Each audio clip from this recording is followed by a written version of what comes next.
One ꯑꯃꯠꯇ ꯉꯥꯡꯗ ꯎꯆꯤꯟꯅ ꯆꯤꯟꯅ hospital ꯌꯧꯔꯛꯂꯤ ꯑꯅꯤꯗꯣ ꯃꯦꯁꯦꯖꯇ ꯊꯥꯔꯛꯂꯤꯕ ꯔꯨꯝ ꯑꯗꯨꯗ ꯇꯨꯡꯗ ꯃꯥꯡꯗ ꯄ꯭ꯔꯄꯞ ꯆꯦꯟꯁꯤꯟꯅꯔꯛꯏ ꯂꯩꯃꯁꯨ ꯒ꯭ꯌꯥꯟ ꯂꯥꯛꯇꯨꯅ ꯃꯅꯥꯛꯇ ꯂꯦꯞꯂꯝꯕ ꯗꯣꯛꯇꯔ ꯑꯅꯤꯗꯨꯒ ꯋꯥꯔꯤ ꯁꯥꯔꯝꯕꯅꯤ ꯃꯁꯨꯅ ꯄꯥꯈꯠꯅ ꯆꯦꯟꯁꯤꯜꯂꯛꯄꯗ ꯎꯕꯗ ꯋꯥꯔꯤ ꯂꯦꯞꯂꯒ ꯍꯥꯏꯔꯛꯏ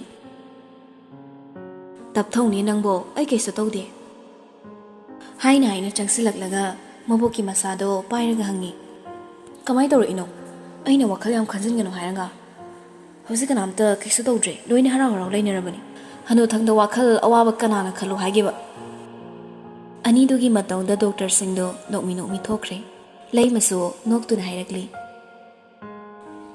ꯏꯁꯨꯗꯤ ꯋꯥꯉꯥꯡ ꯐꯕꯗꯒꯤ ꯍꯦꯟꯗꯣꯛꯇꯅ ꯍꯅꯨꯔꯦꯗꯅ ꯍꯧꯖꯤꯛꯄꯨ ꯑꯩꯕꯨ ꯍꯅꯨꯊꯪꯁꯤꯗ ꯏꯀꯨꯕꯣꯛ ꯑꯃ ꯐꯪꯂꯤ ꯌꯥꯔꯦ ꯑꯗꯨꯗ ꯉꯥꯡ ꯂꯩꯔꯅꯨ ꯑꯩ ꯐꯅꯦꯛꯁꯦ ꯑꯃ ꯍꯣꯡꯒꯦ ꯃꯈꯥꯗ ꯉꯥꯏꯍꯥꯛ ꯐꯝꯂꯨꯕꯗ ꯌꯥꯝꯅ ꯃꯣꯠꯂꯨꯕꯩ ꯈꯜꯂꯤ ꯑꯩꯕꯨ ꯉꯥꯛꯑꯣ ꯂꯥꯎꯅꯦ ꯅꯪꯕꯣ ꯔꯣꯕꯟꯅ ꯋꯥ ꯑꯃ ꯍꯥꯏꯗ꯭ꯔꯤꯉꯩ ꯇꯨꯡꯗ ꯂꯦꯞꯂꯝꯕ ꯇꯣꯟꯗꯣ ꯆꯪꯁꯤꯜꯂꯛꯂꯒ ꯁꯝꯒꯦ ꯇꯧꯏ ꯑꯩꯒꯤ ꯇꯧꯁꯦ ꯑꯕꯣꯛ ꯁꯔꯅ ꯍꯩꯔꯨꯏ ꯈꯣꯟꯖꯦꯜꯗꯨꯗ ꯂꯩꯃꯗꯨ ꯉꯛꯅ ꯌꯦꯡꯂꯛꯏ ꯑꯗꯨꯕꯨ ꯊꯪꯅꯕ ꯃꯤꯀꯨꯞꯇ ꯃꯁꯨ ꯅꯨꯄꯥꯗ ꯑꯃꯨꯛ ꯌꯦꯡꯉꯤ ꯔꯣꯕꯔꯇꯤ ꯅꯣꯛꯃꯤ ꯇꯣꯟꯗ ꯌꯦꯡꯂꯝꯃꯤ ꯃꯇꯧꯗꯨ ꯎꯕꯗ ꯂꯩꯃ ꯈꯧꯇꯛ ꯆꯥꯔꯤ ꯑꯗꯨꯕꯨ ꯃꯁꯨꯒꯤ ꯃꯃꯥꯡꯗ ꯇꯣꯟꯕꯨ ꯇꯊꯤ ꯇꯧꯑꯣꯏꯅ ꯇꯧꯔꯨꯕꯒꯤ ꯌꯥꯔꯣꯏꯗꯕ ꯃꯔꯝꯅ ꯅꯪꯁꯨ ꯌꯥꯎꯔꯛꯂꯤꯗꯅ ꯕꯦꯒꯁꯤꯗ ꯌꯥꯎꯕ꯭ꯔꯥ ꯌꯦꯡꯉꯨ ꯉꯁꯥꯏ ꯃꯦꯝꯆꯥꯅ ꯈꯔ ꯍꯥꯞꯆꯟꯈꯤ ꯍꯥꯏꯕꯅꯤ ꯇꯣꯟꯁꯨ ꯅꯣꯛꯃꯤ ꯕꯦꯒꯇꯨ ꯍꯥꯡꯂꯒ ꯃꯆꯨ ꯇꯏꯪꯕ ꯐꯅꯦꯛ ꯑꯃ ꯂꯧꯊꯣꯔꯛꯂꯤ ꯆꯞ ꯂꯦꯞꯂꯒ ꯔꯣꯕꯔꯠꯇ ꯑꯃꯨꯛ ꯑꯣꯟꯁꯤꯜꯂꯛꯂꯤ ꯁꯥꯔ ꯉꯥꯏꯍꯥꯛ ꯊꯣꯛꯄꯤꯒꯦꯔꯥ ꯁꯨꯝ ꯅꯨꯡꯉꯥꯏꯇꯦ ꯃꯪꯗꯨꯅ ꯂꯩꯔꯝꯕ ꯅꯨꯄꯥꯗꯨ ꯏꯈꯪ ꯈꯪꯅ ꯃꯀꯣꯛꯇꯨ ꯅꯣꯝꯂꯝꯂꯒ ꯊꯣꯛꯈ꯭ꯔꯦ ꯑꯅꯤꯗꯨꯇ ꯉꯥꯏꯔꯛꯂꯐꯥꯎ ꯂꯩꯃ ꯇꯣꯟꯗ ꯑꯍꯦꯟꯕ ꯋꯥꯍꯩ ꯍꯥꯏꯗꯦ ꯃꯗꯨꯒꯤ ꯇꯥꯟꯖꯥ ꯂꯧꯔꯒ ꯇꯣꯟꯁꯨ ꯂꯩꯃꯕꯨ ꯇꯞꯅ ꯉꯥꯛꯄꯤꯔꯒ ꯐꯅꯦꯛꯇꯨ ꯍꯣꯡꯗꯣꯛꯍꯜꯂꯤ ꯃꯁꯥꯗꯨ ꯈꯔ ꯂꯦꯡꯊꯣꯛ ꯂꯦꯡꯁꯤꯟ ꯇꯧꯔꯕꯗꯨꯗ ꯂꯩꯃ ꯃꯀꯣꯛ ꯉꯥꯎꯔꯛꯇꯨꯅ ꯇꯞꯅ ꯍꯥꯏꯔꯛꯏ ꯍꯤꯞꯊꯒꯦ ꯑꯩ ꯀꯣꯛꯁꯦ ꯌꯥꯝꯅ ꯉꯥꯎꯔꯦ ꯋꯥꯍꯩꯗꯨꯗ ꯇꯣꯟꯗꯣ ꯇꯞꯅ ꯍꯤꯞꯍꯜꯂꯒ ꯗꯣꯛꯇꯔ ꯀꯧꯁꯤꯔꯥ ꯆꯥꯛꯁꯨ ꯐꯖꯅ ꯆꯥꯗꯦ ꯍꯥꯏ ꯆꯥꯛ ꯑꯁꯥꯕ ꯑꯣꯏꯅ ꯆꯥꯁꯤꯔꯥ ꯑꯕꯣꯛ ꯌꯥꯔꯦ ꯑꯩ ꯆꯥꯅꯤꯡꯗꯦ ꯁ꯭ꯋꯥꯏꯗ ꯌꯥꯝ ꯂꯥꯡꯒꯅꯨ ꯆꯥꯗ꯭ꯔꯗꯤ ꯀꯃꯥꯏꯅ ꯇꯧꯗꯣꯏꯅꯣ ꯆꯥꯛ ꯌꯥꯎꯗ꯭ꯔꯒꯕꯨ ꯃꯤꯑꯣꯏꯕ ꯑꯩꯈꯣꯏ ꯀꯔꯤ ꯇꯧꯕ ꯉꯝꯒꯦ ꯃꯤꯠ ꯎꯏꯁꯤꯜꯂꯒ ꯉꯥꯏꯍꯥꯛ ꯍꯤꯞꯄꯝꯃꯣ ꯕꯣꯛ ꯑꯩ ꯆꯥ ꯑꯁꯥꯕ ꯊꯣꯡꯂꯛꯀꯦ ꯅꯣꯏꯒꯤ ꯔꯨꯝꯁꯦ ꯌꯨꯝꯒ ꯆꯞ ꯃꯥꯟꯅꯩ ꯇꯨꯃꯤꯟꯅ ꯍꯤꯞꯄꯝꯃꯨꯀꯣ ꯀꯨꯏꯔꯣꯏꯌꯦ ꯋꯥꯗꯨ ꯉꯥꯡꯅ ꯇꯣꯟ ꯃꯥꯅ ꯄꯨꯔꯛꯄ ꯕꯦꯒꯇꯨ ꯊꯝꯂꯝꯂꯒ ꯆꯥꯛꯈꯨꯝ ꯂꯩꯕ꯭ꯔꯥ ꯈꯟꯅ ꯀꯣꯏꯌꯦꯡ ꯌꯦꯡꯗꯨꯅ ꯍꯧꯒꯠꯈ꯭ꯔꯦ ꯃꯤꯀꯨꯞ ꯀꯔꯃꯒꯤ ꯃꯇꯨꯡꯗ ꯔꯣꯕꯔꯠꯁꯨ ꯇꯞꯅ ꯆꯪꯂꯛꯏ ꯇꯣꯟ ꯂꯩꯔꯝꯗꯕꯗꯨꯗ ꯑꯀꯣꯏꯕꯗꯨ ꯍꯥꯏꯐꯦꯠ ꯌꯦꯡꯂꯒ ꯃꯕꯣꯛꯀꯤ ꯅꯥꯛꯇ ꯆꯪꯂꯛꯂꯤ ꯅꯨꯡꯉꯥꯏꯇ꯭ꯔꯒ ꯍꯥꯏꯌꯨꯀꯣ ꯀꯩ ꯆꯥꯅꯤꯡꯒꯦ ꯑꯩ ꯃꯤ ꯊꯥꯔꯒ ꯂꯩꯍꯜꯂꯨꯒꯦ ꯑꯩ ꯂꯩꯔꯤꯉꯩꯗ ꯅꯥꯕ꯭ꯔꯣ ꯌꯥꯕ꯭ꯔꯣ ꯍꯦꯛꯇ ꯆꯥꯛ ꯑꯁꯥꯕꯗꯣ ꯉꯥ ꯑꯇꯥꯎꯕꯒ ꯇꯣꯠꯂꯒ ꯆꯥꯅꯤꯡꯉꯤ ꯆꯥꯛ ꯊꯣꯡꯕ ꯆꯪꯈꯤꯕꯅꯤ ꯀꯔꯤ ꯂꯩꯒꯦ ꯍꯥꯏꯕꯗꯣ ꯌꯦꯡꯉꯨꯔꯣ ꯑꯩ ꯄꯨꯛꯁꯦ ꯏꯍꯥꯡ ꯍꯥꯡꯂꯦ ꯍꯤꯗꯥꯛ ꯈꯛꯇꯅ ꯐꯕ ꯍꯧꯅꯗꯦꯀꯣ ꯊꯪꯅꯕ ꯀꯥꯗ ꯉꯥꯡꯂꯤꯕꯗꯣ ꯇꯣꯟꯁꯨ ꯇꯥꯕꯅ ꯃꯊꯟꯗ ꯃꯨꯝ ꯁꯣꯜꯂꯤ ꯑꯩꯉꯣꯟꯗꯅ ꯆꯥꯅꯤꯡꯗꯦ ꯀꯥꯏꯅ ꯐꯔꯣꯏꯗꯧꯔꯤꯕ ꯍꯅꯨꯕꯤꯅꯦ ꯃꯁꯤ ꯍꯟꯗꯛ ꯅꯥꯔꯤꯉꯩꯁꯤꯗ ꯆꯥꯟꯁ ꯂꯧꯔꯒ ꯈꯨꯗꯣꯝꯕꯤ ꯃꯇꯣꯟꯁꯤꯗ ꯎꯡꯍꯟꯗꯕ ꯌꯥꯗꯕꯅꯤ ꯃꯥꯒꯤ ꯈꯣꯟꯗꯥꯗꯨꯗ ꯊꯃꯣꯏꯁꯦ ꯀꯥꯏꯈꯤꯗꯅ ꯀꯌꯥꯗꯤ ꯀꯨꯏꯔꯦ ꯑꯩꯅ ꯄꯥꯝꯅ ꯃꯁꯨ ꯏꯕꯨꯡꯉꯣꯁꯤꯗꯒꯤ ꯀꯣꯏꯂꯣꯠ ꯑꯣꯠꯂꯤꯁꯦ ꯍꯟꯗꯛꯇꯤ ꯅꯥꯟꯊꯣꯛꯍꯟꯕ ꯌꯥꯗꯕꯅꯤ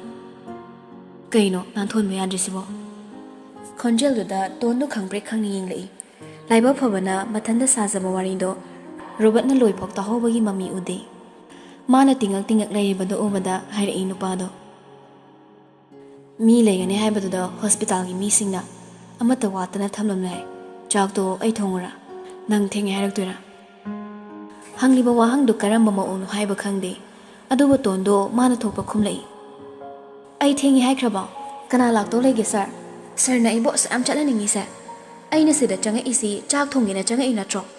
ꯃꯤ ꯂꯩꯇꯕꯗꯨꯗ ꯃꯤꯅꯨꯡꯁꯤ ꯄꯣꯛꯄꯒꯤ ꯁꯦꯕꯥ ꯇꯧꯕꯤꯒꯦ ꯈꯟꯕꯅꯤ ꯅꯣꯏꯅ ꯑꯣꯡꯁꯤꯗꯤ ꯌꯥꯝ ꯍꯩꯅꯔꯛꯇ꯭ꯔꯦ ꯆꯠꯆꯈ꯭ꯔꯒꯦ ꯁꯤ ꯍꯥꯏꯔꯒ ꯐꯦꯠ ꯍꯥꯏꯗꯣꯛꯂꯒ ꯆꯠꯈꯤꯒꯦ ꯇꯧꯕꯅꯤ ꯑꯗꯨꯕꯨ ꯈꯪꯍꯧꯗꯦ ꯔꯣꯕꯔꯠ ꯇꯣꯟꯒꯤ ꯈꯨꯗꯥꯡꯗꯣ ꯇꯥꯞ ꯄꯥꯏꯔꯒ ꯈꯪꯆꯤꯡ ꯆꯤꯡꯁꯤꯜꯂꯤ ꯃꯅꯥꯛꯇ ꯃꯤꯅꯨꯡꯁꯤ ꯈꯛꯇ ꯅꯨꯡꯁꯤꯕꯗꯤ ꯌꯥꯎꯗꯕ ꯈꯨꯗꯥꯡ ꯄꯥꯏꯔꯛꯄꯒꯤ ꯃꯅꯥꯛꯇ ꯅꯛꯅ ꯆꯪꯁꯤꯜꯂꯨꯕꯒꯤ ꯈꯪꯍꯧꯗꯕ ꯃꯇꯧꯗꯨꯅ ꯉꯥꯎꯔꯤꯉꯩ ꯋꯥꯍꯩꯗꯨ ꯑꯃꯨꯛ ꯇꯣꯟꯗꯣ ꯏꯊꯛ ꯊꯛꯀꯠꯂꯤ ꯅꯨꯄꯥꯗꯨ ꯅꯣꯛꯂꯒ ꯃꯈꯥ ꯇꯥꯔꯛꯏ ꯅꯩꯔꯦꯅꯦ ꯅꯣꯏꯅ ꯅꯨꯄꯤꯅ ꯅꯩꯕꯁꯤ ꯌꯥꯝ ꯊꯤꯅ ꯅꯩꯔꯦꯕ ꯀꯣꯏꯇꯥꯟ ꯇꯥꯟꯅꯔꯝꯃꯒ ꯇꯞꯇꯥꯏ ꯅꯨꯡꯁꯤꯍꯜꯂꯒ ꯊꯣꯛ ꯍꯨꯟꯗꯣꯛꯂꯝꯕ ꯑꯗꯨꯒ ꯀꯩꯝꯇ ꯈꯪꯖꯗꯕ ꯁꯥꯔꯒ ꯂꯩꯊꯣꯛꯈꯤꯕ ꯅꯣꯏꯅ ꯄꯥꯝꯃꯤꯁꯤ ꯅꯨꯄꯥ ꯑꯩꯈꯣꯏꯅ ꯄ꯭ꯔꯣꯛ ꯄ꯭ꯔꯣꯛ ꯆꯥꯛꯄꯁꯤ ꯅꯠꯇ꯭ꯔꯣ ꯊꯥꯗꯣꯛꯑꯣ ꯁꯥꯔ ꯃꯤ ꯆꯪꯂꯛꯑꯒ ꯐꯖꯗꯦꯕ kay chagi ngausunay no. Nang chagi nang ngausunay ba. Wahai do danu pido sor pipi kamu makay sauning nanging laga makutto lokthok na buhat ni. Robanok lang machep lip langa. Makutto hina che na paisali. Huri na namit magna. Miwa lise. Isung imana ba kay samgoy lukoy nati. Tek pa yaba loy tek na kram ni. Kara bab ta na se. Nupa na nungsiba horaga noy nupigi lai thorok pado to kono. Bok na ba faraga chen ma chong bai wa khana se. Hojikidi chak thongjaro. Si haiduna makutto fat thadorakle. Kumpong khangda bana nupi du so sauna yinglam laga amuk hut laisin laga gas lai ba domda grong grong tawduna lai. Robert su hoi mai hairo de nokmi yinglam laga mi thaduna wat apa lawalluge khanna thokre. Hojikta tondu sortam hondorak laga mathan soli. Ngausi bai mai se ya labani base. Minu shinena romance taw leidong matam sida lai mai be masina amuk yetpi haira kadori. Is nung minu shikrena phangaudradi kamdong ni aide.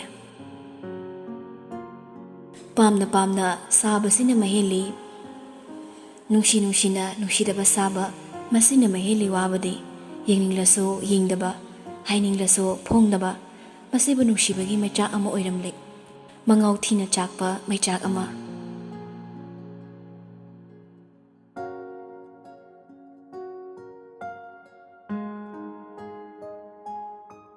mabunga khanaba yaba khanaramlaga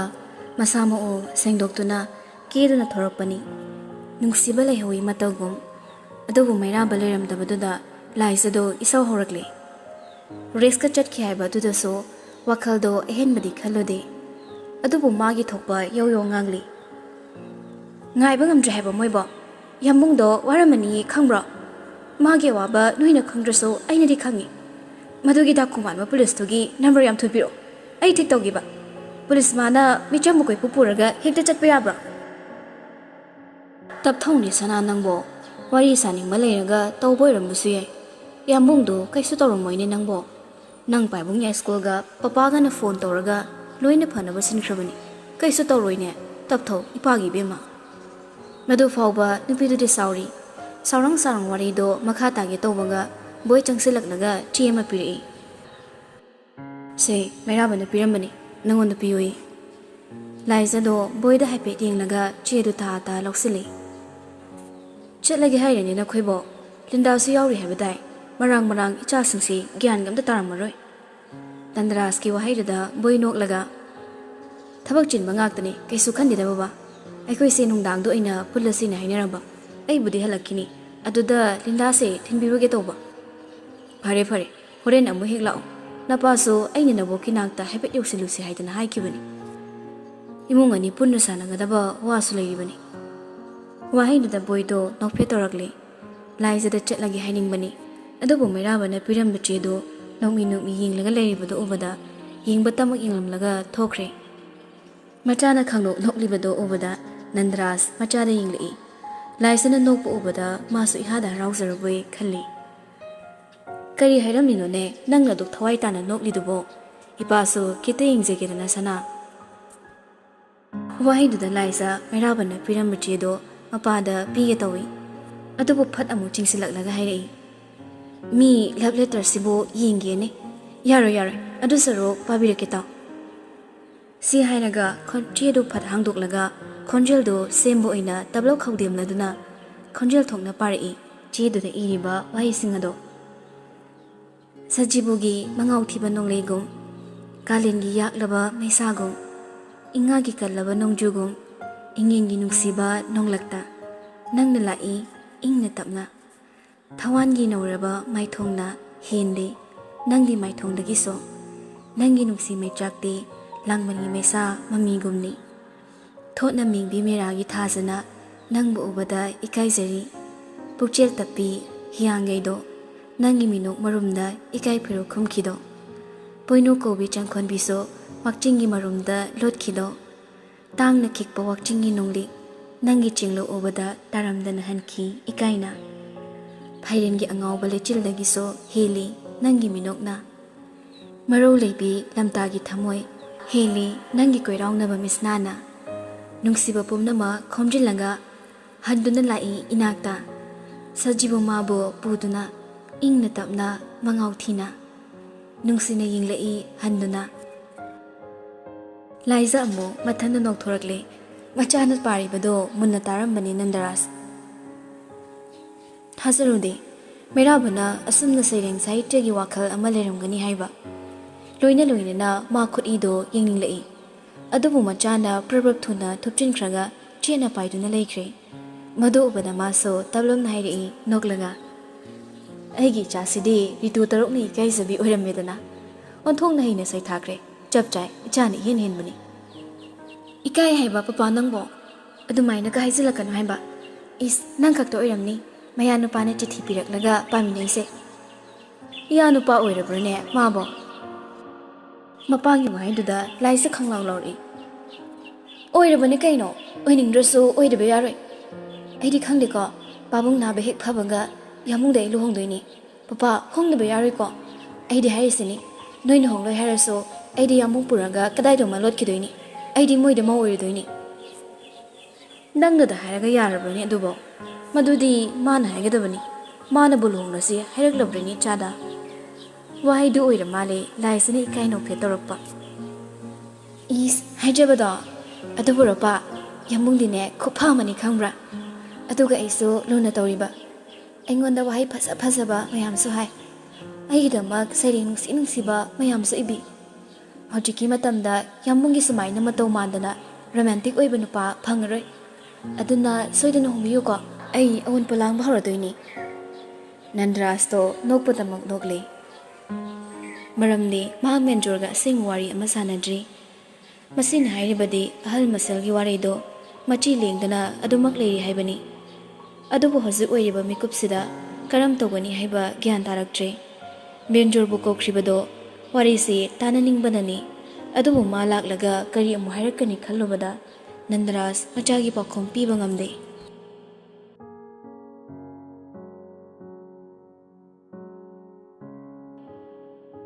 haina matamdi aduma hozanki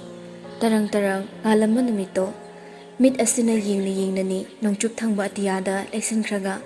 tamya kori chenbagi saktam ama lakpado lai zohoidagi thoraklaga rex mairab anido lens longminai marai itaw tongnadana achamawari ama sase haiduna laki masina miyamda hairamba wani anido hotel amada changlaga lens longminai rex ka lakminaba kharadi department yokre Mabu phaba punbagi maong matau oidabaduda mairabasu icham chamthokna lei adu kuina chaiminaba matamdo thokkiba thagdok amadi mari leinaba wari amatasu sanade chak chabado insang hawiya natraga hawte thumya e chammi asiguma khaktani sanarakpa mayamdu pumboi loirakpada rex na gari thauduna department tamda lakli mairabasu hoi mai haida adumak tongli Yauraduna anido mathang kumthanare hairaga changakle Rex na pusilabado interrogation room nate magi tongan malay famdudani hek changlakpa anido mayokna na sasat phamthai ansunduna thariba sophaduna makeup kharadi tumin leine ka do pumchichi pamakai khongthang na Rex na tapna hairakle imasi unama yarabani unaroba fai mairabu machin thokna khumnakte Makut animak thabakta punsinkre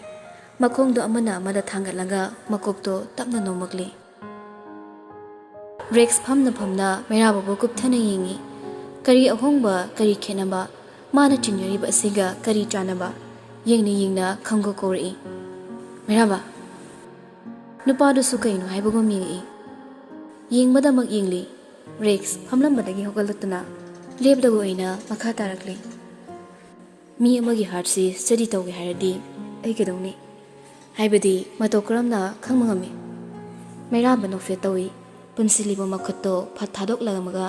sofa gi namyangduda khunina ngaglap tawranga inanjana phamduna pri magi wahangi pakhumdo kariguma nangna human hase study tawge hairadi you could do that as a biologist a cardiologist a pathologist a poet or as a lover But Rex, you are none of them. Aduna nangamoy. Rex to e karakle. Chansilaklaga thazining bahaido hek yawi mikupdo. Mathana si yawna saraba matamsida sak amu kaksilakpaduda. Maasu hande tapna noksinaraga ꯂꯦꯞꯂꯤꯕ ꯈꯣꯡꯐꯝꯗꯣ ꯃꯆꯤ ꯂꯦꯡꯉꯤ ꯃꯈꯣꯡꯗꯣ ꯇꯞꯅ ꯇꯞꯅ ꯊꯥꯡꯕ ꯍꯧꯔꯛꯇꯨꯅ ꯃꯩꯔꯥꯕꯒꯤ ꯑꯀꯣꯏꯕꯗ ꯇꯞꯂꯤ ꯇꯞꯂꯤ ꯆꯠꯇꯨꯅ ꯃꯈꯥ ꯇꯥꯔꯛꯂꯤ ꯃꯄꯥꯜ ꯊꯣꯡꯗ ꯃꯥꯏꯊꯤ ꯁꯤꯟꯅꯔꯒ ꯅꯨꯡꯗ ꯂꯣꯟꯅ ꯊꯣꯏꯕ ꯀꯥ ꯑꯃꯗ ꯇꯨꯃꯤꯟꯅ ꯂꯩꯕ ꯃꯤꯗꯣ ꯂꯥꯏꯔꯨꯅꯤ ꯐꯖꯗ꯭ꯔ ꯋꯥꯍꯩ ꯑꯅꯤꯁꯦ ꯃꯒꯨꯟ ꯂꯩꯇ꯭ꯔꯥ ꯃꯩꯔꯥꯕ ꯂꯩ ꯍꯥꯏꯕꯒꯨꯝ ꯃꯀꯣꯛꯇꯨ ꯇꯞꯅ ꯅꯣꯝꯃꯤ ꯃꯄꯥꯟ ꯊꯣꯡꯗ ꯃꯥꯏꯊꯤ ꯁꯤꯟꯅꯕꯗꯨꯗꯤ ꯃꯤꯠꯌꯦꯡꯗꯨꯒꯤ ꯋꯥꯔꯤꯅꯤ ꯑꯗꯨꯒ ꯃꯅꯨꯡꯗ ꯊꯣꯏꯕꯗꯨꯅ ꯊꯃꯣꯏꯒꯤ ꯃꯔꯣꯜꯅꯤ ꯊꯃꯣꯏꯗ ꯐꯥꯎꯔꯛꯇꯨꯅ ꯀꯣꯛꯇ ꯈꯜꯂꯛꯂꯒ ꯆꯤꯝꯕꯥꯜꯗ ꯍꯥꯏꯔꯤꯕꯅꯤ ꯋꯥꯈꯜꯁꯨ ꯃꯃꯤ ꯁꯥꯃꯟꯕ ꯊꯃꯣꯏꯁꯨ ꯈꯪꯗꯣꯛꯄ ꯉꯝꯗꯕ ꯆꯤꯝꯕꯥꯜ ꯃꯥꯁꯨ ꯑꯣꯏꯗꯕ ꯉꯥꯡꯂꯤꯕ ꯃꯌꯥꯝ ꯌꯥꯌꯥ ꯂꯥꯡꯂꯒ ꯂꯩꯕ ꯀꯥ ꯑꯃꯗ ꯃꯀꯣꯛꯇꯃꯛ ꯅꯣꯝꯂꯒ ꯃꯃꯣꯟꯇꯃꯛ ꯅꯣꯛꯂꯒ ꯂꯩꯔꯤꯕ ꯃꯍꯥꯛꯇꯣ ꯊꯥꯖꯕ ꯌꯥꯕ꯭ꯔꯥ ꯃꯗꯨꯗꯤ ꯅꯪꯒꯤ ꯃꯤꯠꯌꯦꯡꯅ ꯎꯔꯤꯕ ꯚ꯭ꯌꯨꯗꯨꯒꯤ ꯃꯇꯥꯡꯅꯤ ꯃꯤ ꯈꯨꯗꯤꯡꯃꯛ ꯋꯥꯈꯜ ꯃꯥꯟꯅꯗꯦ ꯃꯄꯥꯜ ꯊꯣꯡꯗ ꯊꯣꯏꯕ ꯄꯥꯝꯗꯕ ꯀꯅꯥ ꯑꯣꯏꯔꯝꯗꯨꯅ ꯃꯅꯨꯡꯗ ꯊꯣꯏꯒꯅꯤꯡꯕ ꯃꯤꯁꯨ ꯑꯣꯏꯔꯝꯕ ꯌꯥꯏ ꯋꯥ ꯉꯥꯡꯒꯟꯗꯕ ꯃꯤꯑꯣꯏ ꯇꯨꯃꯤꯟꯅ ꯂꯩꯕ ꯍꯩꯅꯕ ꯃꯤꯑꯣꯏꯗꯨꯗꯤ ꯃꯤ ꯂꯥꯛꯅ ꯃꯥꯒꯤ ꯑꯀꯣꯏꯕꯗ ꯀꯣꯏꯁꯤꯜꯂ ꯂꯩꯔꯁꯨ ꯇꯨꯃꯤꯟꯅ ꯑꯗꯨꯃꯛ ꯂꯩꯅꯤ ꯏꯄꯥ ꯏꯄꯨꯅ ꯊꯝꯕꯤꯔꯤꯕ ꯄꯥꯎꯔꯧꯗꯣ ꯌꯥꯝ ꯈꯟꯖꯤꯜꯂꯨꯅꯨ ꯕꯨꯙꯤꯒꯤ ꯑꯇꯤꯌꯥꯗ ꯉꯥꯜꯂꯤꯕ ꯃꯨꯁꯤ ꯃꯨꯁꯤ ꯇꯧꯕ ꯕꯜꯕ ꯃꯆꯥ ꯑꯁꯤ ꯃꯉꯥꯜ ꯁꯤꯊꯔꯛꯄꯅꯤ ꯄꯥꯎꯔꯧ ꯃꯥꯡꯉꯛꯄꯅꯤ ꯆꯦꯟꯕꯗꯤ ꯌꯥꯔꯣꯏꯗꯕ ꯑꯗꯨꯕꯨ ꯆꯦꯟꯗꯕꯁꯨ ꯌꯥꯗꯕ ꯑꯌꯨꯛ ꯅꯨꯡꯊꯤꯜꯗ ꯄꯥꯏꯕ ꯇꯟꯗꯟꯗꯣ ꯄꯥꯏꯔꯦ ꯍꯥꯏꯕ ꯈꯪꯂꯁꯨ ꯏꯈꯨꯠꯁꯤꯅ ꯐꯥꯕꯗꯤ ꯉꯝꯗꯕ ꯑꯊꯦꯡꯕ ꯑꯍꯤꯡ ꯑꯣꯏꯔꯝꯂꯕꯗꯤ ꯇꯔꯥꯏꯅ ꯈꯨꯕꯥꯝꯅꯨꯡꯗ ꯂꯩꯔꯝꯒꯅꯤ ꯃꯤꯀꯨꯞꯇ ꯑꯗꯨꯒꯨꯝꯕ ꯇꯟꯗꯟ ꯑꯗꯨ ꯐꯥꯗꯕꯗꯤ ꯌꯥꯗꯦ ꯑꯗꯨꯅ ꯑꯩꯅ ꯈꯜꯂꯤ ꯑꯊꯦꯡꯕ ꯑꯍꯤꯡꯗ ꯊꯣꯛꯇꯨꯅ ꯇꯟꯗꯟꯗꯣ ꯐꯥꯅꯕ ꯁꯦꯝ ꯁꯥꯒꯦ ꯃꯇꯥꯡꯁꯤꯗ ꯅꯪ ꯀꯔꯤ ꯈꯜꯂꯤ ꯑꯃꯝꯕ ꯑꯍꯤꯡꯗ ꯇꯟꯗꯟꯕꯨ ꯑꯃꯈꯛꯇ ꯄꯥꯏꯕ꯭ꯔꯥ ꯇꯟꯗꯟ ꯂꯤꯁꯤꯡꯗꯨꯒꯤ ꯃꯔꯛꯇ ꯇꯔꯛ ꯃꯊꯟꯗ ꯀꯔꯝꯅ ꯐꯥꯒꯦ ꯍꯥꯏꯕꯅꯣ ꯐꯥꯒꯦ ꯈꯜꯂꯕꯗꯤ ꯊꯤꯟꯊꯒꯅꯨ ꯑꯉꯥꯟꯕꯅ ꯂꯩꯔꯤꯉꯩ ꯇꯟꯗꯟꯗꯨꯅ ꯅꯪꯒꯤ ꯅꯥꯛꯇ ꯌꯦꯠꯇ ꯄꯥꯏꯕ ꯎꯔꯕ ꯅꯈꯨꯠꯅ ꯁꯦꯝꯕ ꯑꯃꯝꯕ ꯃꯃꯤ ꯑꯃ ꯁꯤꯖꯤꯟꯅꯔꯒ ꯐꯥꯎ ꯑꯗꯨꯛ ꯂꯥꯏꯈ꯭ꯔꯕ ꯊꯕꯛꯇꯣ ꯄꯨꯂꯤꯁ ꯑꯣꯐꯤꯁꯔ ꯑꯃꯅ ꯏꯆꯝ ꯆꯝꯕ ꯗꯣꯛꯇꯔ ꯑꯩꯉꯣꯟꯗ ꯍꯪꯂꯤꯕ ꯋꯥꯍꯪꯅꯤꯅꯦ ꯑꯔꯣꯏꯕ ꯋꯥꯍꯩꯗꯨꯗ ꯔꯦꯛꯁꯇ ꯅꯣꯛꯊꯣꯔꯛꯂꯤ ꯏꯆꯝ ꯆꯝꯕ ꯗꯣꯛꯇꯔ ꯋꯥꯍꯩꯗꯣ ꯅꯤꯡꯐꯨ ꯁꯣꯜꯂꯝꯂꯒ ꯃꯩꯔꯥꯕꯒꯤ ꯃꯥꯡꯗ ꯄ꯭ꯔꯣꯕꯞ ꯆꯪꯁꯤꯜꯂꯛꯂꯒ ꯆꯞ ꯂꯦꯞꯄꯤ ꯅꯨꯄꯥꯗꯨꯁꯨ ꯀꯔꯤꯒꯨꯝꯕ ꯑꯃꯗꯤ ꯇꯧꯔꯛꯀꯗꯧꯔꯦ ꯈꯪꯕꯅ ꯃꯥꯏꯊꯣꯡꯗꯨ ꯍꯦꯟꯅ ꯍꯥꯟꯅꯗꯒꯤ ꯅꯣꯔꯃꯦꯜ ꯑꯣꯏꯅꯕ ꯃꯑꯣꯡꯗ ꯂꯩꯅꯕ ꯍꯣꯠꯅꯩ ꯃꯥꯅ ꯌꯦꯡꯅ ꯔꯦꯛꯁꯇꯣ ꯅꯣꯛꯁꯨ ꯅꯣꯛꯇ ꯁꯥꯎꯕꯒꯤ ꯃꯃꯤꯁꯨ ꯇꯥꯍꯟꯗ ꯈ꯭ꯋꯥꯡꯗ ꯌꯦꯞꯂꯤꯕ ꯔꯤꯚꯣꯜꯚꯔꯗꯣ ꯇꯞꯅ ꯁꯠꯇꯣꯛꯂꯒ ꯃꯇꯣꯟꯗꯣ ꯃꯩꯔꯥꯕꯗ ꯑꯣꯟꯁꯤꯜꯂꯛꯂꯦ ꯇ꯭ꯔꯤꯒꯔꯗꯣ ꯑꯃꯨꯛ ꯐꯠ ꯆꯤꯡꯂꯒ ꯍꯥꯏꯔꯛꯏ ꯌꯥꯝꯅ ꯇꯞꯅ ꯁꯣꯟꯊꯥꯡꯅꯅ ꯀꯨꯟꯖꯣ ꯀꯔꯝꯅ ꯍꯥꯜꯂꯤ ꯁꯛꯇꯝ ꯂꯥꯡꯂꯤꯕ ꯃꯥꯏꯊꯣꯡ ꯑꯅꯤ ꯂꯣꯟꯕꯗꯤ ꯃꯆꯠꯅꯤ ꯑꯔꯥꯟꯕ ꯈꯣꯡꯊꯥꯡ ꯑꯁꯤꯗ ꯑꯆꯨꯝꯕꯒꯤ ꯃꯉꯥꯜ ꯄꯤꯔꯤꯕ ꯑꯣꯏꯍꯟꯈ꯭ꯔꯁꯤ ꯀꯩꯗꯧꯒꯦ ꯏꯌꯥꯏꯗ ꯇꯥꯎꯕ ꯀꯣꯡꯒꯣꯜ ꯌꯦꯡꯁꯤꯜꯂꯨꯅꯨ ꯃꯤꯠꯌꯦꯡꯅ ꯃꯗꯣꯝ ꯀꯥꯏꯖꯈꯤꯅꯤ ꯈꯟꯗꯣꯛꯂꯁꯤ ꯃꯤꯀꯨꯞ ꯈꯔꯗꯤ ꯑꯗꯨꯝꯅ ꯂꯩꯅꯩ ꯄꯥꯈꯠꯄ ꯃꯤꯄꯥꯏꯕ ꯂꯩꯇ ꯆꯨꯝꯗ꯭ꯔꯤꯡ ꯌꯦꯡꯉꯤ ꯔꯦꯛꯁꯇ ꯃꯔꯣꯜ ꯂꯣꯟꯕ ꯃꯤꯠꯌꯦꯡꯅꯤ ꯑꯗꯨꯕꯨ ꯀꯅꯥꯅꯁꯨ ꯃꯤꯠꯌꯦꯡ ꯑꯗꯨꯒꯤ ꯃꯔꯝ ꯈꯪꯕ ꯉꯝꯗꯦ ꯔꯦꯛꯁꯁꯨ ꯂꯦꯞꯂꯤꯕ ꯑꯗꯣ ꯃꯆꯤ ꯂꯦꯡꯗꯦ ꯃꯈꯨꯠ ꯑꯗꯨꯁꯨ ꯈꯖꯛ ꯊꯄꯥꯎ ꯂꯦꯡꯗ ꯃꯈꯥ ꯇꯥꯔꯛꯂꯤ ꯑꯩꯁꯤ ꯂꯧ ꯌꯣꯜꯂꯒ ꯆꯪꯉꯛꯄ ꯅꯠꯇꯦ ꯑꯣꯏꯗꯕ ꯉꯥꯡꯀꯅꯨ ꯍꯧꯖꯤꯛꯇ ꯅꯨꯄꯥꯗꯣ ꯅꯣꯛꯊꯣꯔꯛꯂꯦ ꯅꯣꯛꯃꯤ ꯔꯦꯛꯁꯇ ꯌꯦꯡꯂꯝꯕꯗꯣ ꯊꯩꯗꯣꯛꯂꯒ ꯍꯥꯏꯔꯛꯏ ꯐꯔꯦꯅꯦ ꯑꯗꯣ ꯌꯥꯝ ꯁ꯭ꯃꯥꯔꯠ ꯑꯣꯏꯔꯗꯤ ꯄ꯭ꯔꯨꯐ ꯄꯤꯔꯛꯑꯣ ꯅꯪꯅ ꯍꯥꯏꯔꯤꯁꯤ ꯀꯨꯟꯖꯣ ꯑꯩꯅ ꯍꯥꯠꯂꯤꯁꯤ ꯅꯠꯇ꯭ꯔꯣ ꯀꯨꯟꯖꯣ ꯈꯛꯇ ꯅꯠꯇꯦ ꯁ꯭ꯀꯨꯜꯒꯤ ꯑꯉꯥꯡꯗꯨꯁꯨ ꯅꯪꯅ ꯑꯦꯗꯚꯣꯀꯦꯠ ꯃꯤꯁ꯭ꯔꯥꯁꯨ ꯅꯪꯅ ꯃꯣꯔꯐꯤꯟ ꯑꯣꯚꯔꯗꯣꯁ ꯑꯣꯏꯍꯟꯗꯨꯅ ꯍꯥꯠꯈꯤꯕ ꯔꯣꯁꯁꯨ ꯅꯪꯅ ꯄ꯭ꯔꯨꯐ ꯄꯤꯔꯛꯑꯣ ꯍꯥꯏꯔꯤꯗꯅ ꯑꯩꯁꯨ ꯀꯗꯥꯏꯅꯣ ꯄ꯭ꯔꯨꯐ ꯑꯩꯅ ꯃꯌꯥꯝꯗꯣ ꯍꯥꯠꯂꯤ ꯍꯥꯏꯕꯒꯤ ꯏꯚꯤꯗꯦꯟꯁ ꯐꯪꯂꯕ ꯀꯥꯟꯗ ꯃꯇꯧ ꯀꯔꯝꯅ ꯍꯥꯠꯈꯤꯕ ꯍꯥꯏꯗꯣ ꯈꯟꯅꯁꯤ ꯔꯦꯛꯁ ꯃꯩꯔꯥꯕꯗ ꯁꯥꯎꯅꯤꯡꯅ ꯌꯦꯡꯂꯒ ꯅꯣꯡꯃꯩꯗꯨ ꯌꯥꯝ ꯊꯨꯅ ꯌꯦꯞꯁꯤꯟꯈ꯭ꯔꯦ ꯇꯥ ꯑꯃꯨꯛ ꯐꯝꯊꯔꯒ ꯂꯨꯁꯤꯟꯅ ꯍꯥꯏꯔꯛꯏ ꯑꯩꯉꯣꯟꯗ ꯀꯣꯛ ꯁꯥꯜꯂꯛꯀꯅꯨ ꯃꯤ ꯑꯃ ꯍꯥꯠꯇꯣꯛꯂꯒ ꯑꯗꯨꯛ ꯁꯛ ꯇꯥꯈꯠꯅ ꯍꯤꯡꯂꯤꯗꯣ ꯅꯪꯉꯣꯟꯗ ꯀꯣꯛ ꯁꯥꯛꯄ꯭ꯔꯣ ꯆꯦꯟꯅꯕꯁꯨ ꯍꯣꯠꯅꯒꯅꯨ ꯃꯗꯨꯅ ꯐꯕ ꯑꯣꯏꯔꯣꯏ ꯃꯩꯔꯥꯕ ꯁꯥꯎꯒꯠꯇꯦ ꯔꯦꯛꯁꯅ ꯄ꯭ꯔꯣꯛ ꯆꯥꯛꯄ ꯃꯇꯧꯗꯨ ꯎꯕꯗ ꯃꯥꯗꯤ ꯌꯥꯝ ꯅꯨꯡꯉꯥꯏꯔꯕꯒꯨꯝ ꯅꯣꯛꯂꯒ ꯍꯥꯏꯔꯛꯏ ꯅꯣꯏ ꯅꯀꯣꯛꯁꯤꯕꯨ ꯀꯝꯗꯧꯕꯅꯣ ꯔꯦꯛꯁ ꯄꯨꯂꯤꯁ ꯑꯣꯐꯤꯁꯔꯅꯦ ꯍꯥꯏꯔꯗꯤ ꯅꯣꯏꯅ ꯈꯟꯕꯁꯤ ꯍꯦꯛꯇ ꯆꯨꯝꯂꯤꯁꯤꯔꯥ ꯅꯪꯒꯤ ꯁꯥꯏꯀꯣꯂꯣꯖꯤꯗꯨꯅ ꯑꯩꯁꯦ ꯃꯔꯗꯔꯅꯤ ꯍꯥꯏꯗꯨꯅ ꯆꯤꯡꯅꯩ ꯑꯍꯥꯟꯕ ꯃꯔꯝ ꯑꯃꯅ ꯁ꯭ꯀꯨꯜ ꯏꯟꯁꯤꯗꯦꯟ ꯑꯗꯨꯗ ꯇ꯭ꯔꯥꯐꯤꯛ ꯃꯥꯟꯅꯔꯝꯕꯒꯤ ꯑꯗꯨꯒ ꯈ꯭ꯋꯥꯏꯗꯒꯤ ꯆꯥꯎꯕ ꯃꯔꯝꯁꯤꯅ ꯑꯩꯈꯣꯏ ꯏꯃꯥꯒꯤ ꯂꯃꯟ ꯈꯨꯝꯕ ꯑꯣꯏꯅ ꯑꯩꯅ ꯀꯨꯟꯖꯣ ꯍꯥꯠꯄꯅꯤ ꯁꯤ ꯅꯠꯇ꯭ꯔꯥ ꯅꯪꯅ ꯍꯥꯏꯅꯤꯡꯉꯤꯁꯦ ꯔꯦꯛꯁ ꯈꯨꯝꯗꯦ ꯃꯃꯤꯠꯇꯃꯛ ꯌꯦꯡꯂꯛꯏ ꯃꯥꯅ ꯌꯦꯡꯅ ꯃꯩꯔꯥꯕ ꯐꯨꯛ ꯍꯧꯒꯠꯈ꯭ꯔꯦ ꯑꯗꯨꯒ ꯐꯝꯂꯝꯕ ꯁꯣꯐꯥꯗꯨꯒꯤ ꯃꯅꯤꯡꯂꯣꯝꯗ ꯆꯠꯈ꯭ꯔꯒ ꯆꯞ ꯑꯃꯨꯛ ꯂꯦꯞꯈꯤ ꯁꯣꯐꯥꯒꯤ ꯂꯝꯌꯥꯡꯗꯨꯗ ꯃꯈꯨꯠ ꯑꯅꯤ ꯁꯧꯔꯒ ꯂꯦꯞꯇꯨꯅ ꯃꯈꯥ ꯇꯥꯔꯛꯏ ꯔꯦꯛꯁꯇ ꯃꯨꯟꯅ ꯌꯦꯡꯂꯒ Lamangi wadi aina taba atopa kanana khumambasue wari si khangba yam le ai thamko akhoi pabung leiri karigumba mabu haliba miduna matau karam hat pa haibadudi chawrakna nangai su khanabe yai kaisu kaide aduda Rex nupa amadudi khaido sawatpana loire tasengna ma prop leiti chingnaba khakni masina mabu mathai ina sahale adubu mairabagi makha tarakpa wado ngairaga le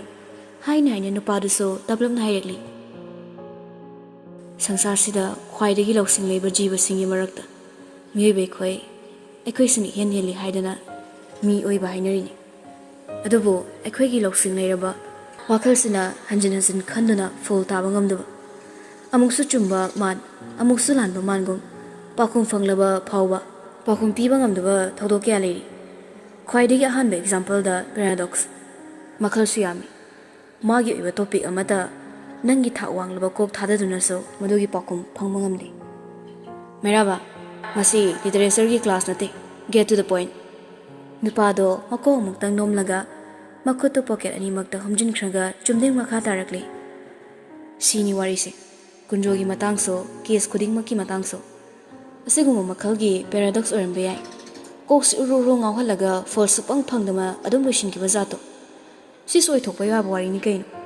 Asiguma paradox staff amada mathau maram khangdana wari loisin ki yaina kari karam matamda nangna literature asu amwang amano haibai khangde adobo nangi paradox to ai taningde hairo aina chinabase ko olo aina kunju hale haradi nangi chinabase koklana sira Rex to matha sa nang yak munna yingi amuksu mande matawdo mani hina luna khanjilabra khalai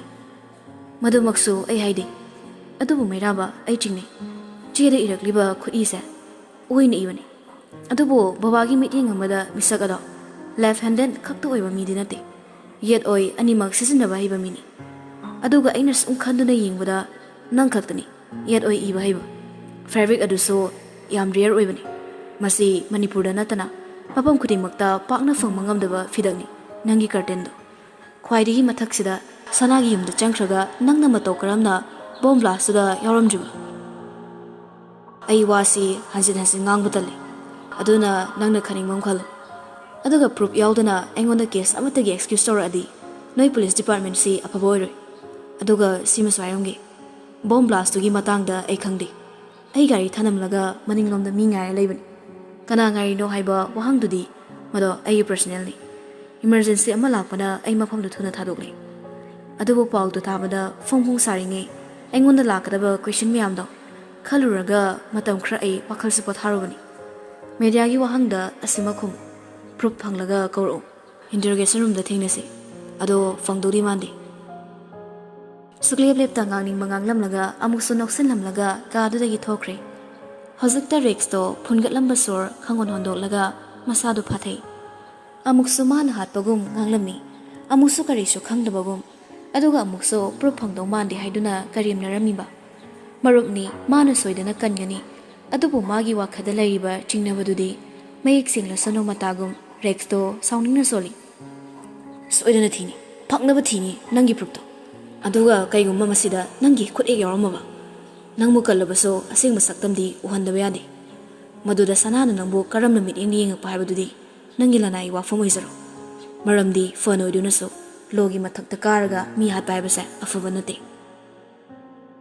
haijari bahaiduni karigumma amata thabo ina pangthopa ngamkhidra chingnajai